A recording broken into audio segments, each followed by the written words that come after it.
Alright, here's what you're going to need to know in order to trick others into thinking that you've played Bioshock 1. Bioshock. Bioshock, a game that came out around 2007, had 2 sequels, along with a tie-in DLC to wrap the story up in a neat little bow to give to grandma. However, it being 2019 as the time of writing this, the game rarely gets brought up when it comes to examples of what makes a good game. Sure, Bioshock isn't perfect, even the remastered version had its bag of issues, with things like glitches to whatever this is. I digress, what most people ended up falling in love with was the world setting, along with its story and its cast of colorful characters. Ugly! Ugly! Very colorful characters. For better or for worse, the game series as a whole ended up falling back into the shadows. But never fear, as I'm here today to scream from the void about this one hell of a roller coaster, and to get you young folk educated on where it all began. On the Sega Dreamcast. Sega! Our story takes place somewhere Under the sea. Or, above it, to be more accurate. This is Jack, your faceless protagonist, whose plane crashes in the middle of the sea, and as a protagonist, you somehow survive the crash and end up at a lighthouse. And being a sane, 100% logical thinking man, you enter the building, take one look at the dystopian-looking architecture, and decide to wait outside until sunrise because that all looks way too suspicious. Oh?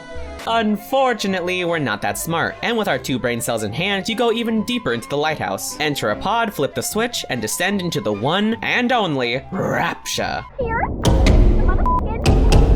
Welcome to Rapture, a den of elegance, luxury, and science, created by a man known as Andrew Ryan, who grew tired of the government stealing his sweat or whatever. Wanting to flee from the harsh times of the 1940s, builds his Utopia underwater, where anyone can be anything, and where morality is more of a suggestion.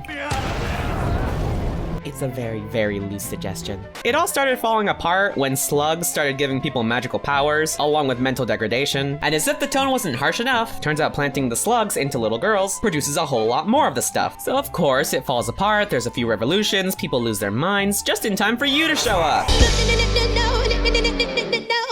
After being permanently scarred, we're contacted by a man named Atlas, who wants nothing more than the best for us. But first, we have to go save his family from the depths of Ryan's clutches. Making our way over there, we encounter splicers, easy pipe minigames, and little sisters, aka the morality compass stress test. So basically, with every little sister, you can either save them or harvest them. Saving them nets you less slug goo, while harvesting them locks you out of heaven. Well, lucky for us, there's only one option here. There's only one option. Okay, look, if you want the canon ending, you can't be a monster for once, which means you have to go out and rescue every little sister from their slug-induced acid trip. It really makes no difference in gameplay, and in fact, saving them nets you more rewards by the end of it. Not today, Satan. And this is where we meet the person who's kinda one of the whole reasons behind this mess, if you really think about it. This is Tenenbaum, a German scientist who was the first to discover Adam, and just so happened to be the person who made all the little sisters. Nice going, Tenenbaum. After exploring and messing around for a bit, we arrive just in time. Tragic. So the sub is destroyed and Atlas wants revenge. And this is where we begin phase 2 of the story, which I like to call the Ryan beatdown hour. And Well, no, actually, despite all our efforts to try to make it to Ryan's office, we have a few stops along the way, with a few bosses to bully. One of the more memorable obstacles being Sander Cohen,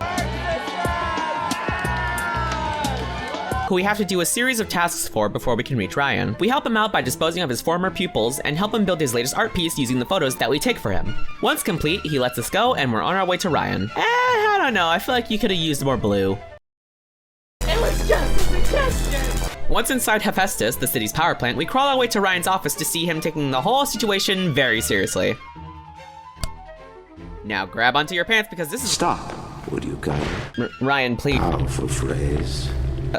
Familiar phrase. Okay, fine, you tell us the twist then. Would you kindly get this? Would you kindly find that? Would you kindly find that? Would you kindly find it? Would you kindly get this? Would you kindly head to Ryan's office?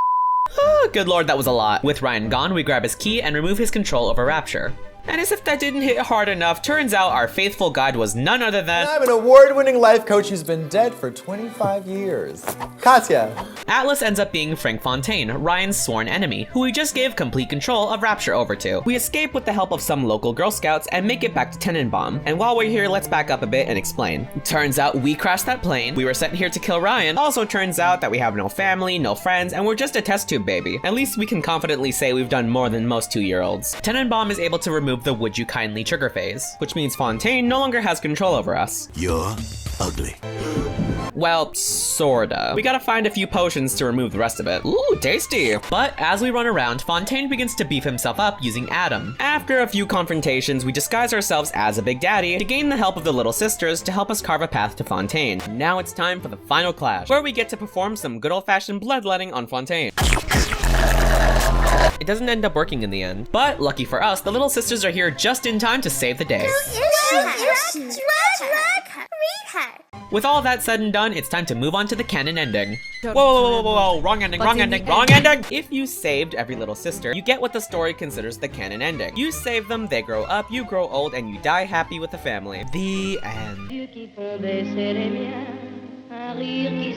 Fine. The other ending comes with the sacrifice of just one little sister, where you, again as a 100% sane human, stick splicers on humanity and grab yourself a few nukes to go along with the whole evil theme. Look what you did! So while Bioshock was quite short and the game had its own bag of issues, most people didn't really care, focusing on what made the game good in parts rather than as a whole. Its intuitive combat features, and again its colorful character designs, people ended up falling in love with the series. And while Bioshock's popularity has declined in recent years, and along with that its use as an example of good game design, I hope this video either sparked a nugget of nostalgia or piqued your interest in a game that came out a while ago. And with that, I think I'll end it here. So thank you all so much for watching, and I'll see you all in the next one.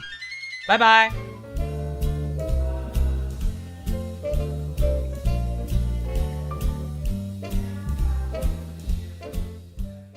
Hi there, me again. Sorry I lied, but thank you so much for making it to the end. If you want to see more of what I do, I left links down below. And if you want to see me be even worse at video games, I left my Twitch down there as well. So come on down and see if you survive. And with that, I think I've said all I can. So I'll see you all in the next one. Bye!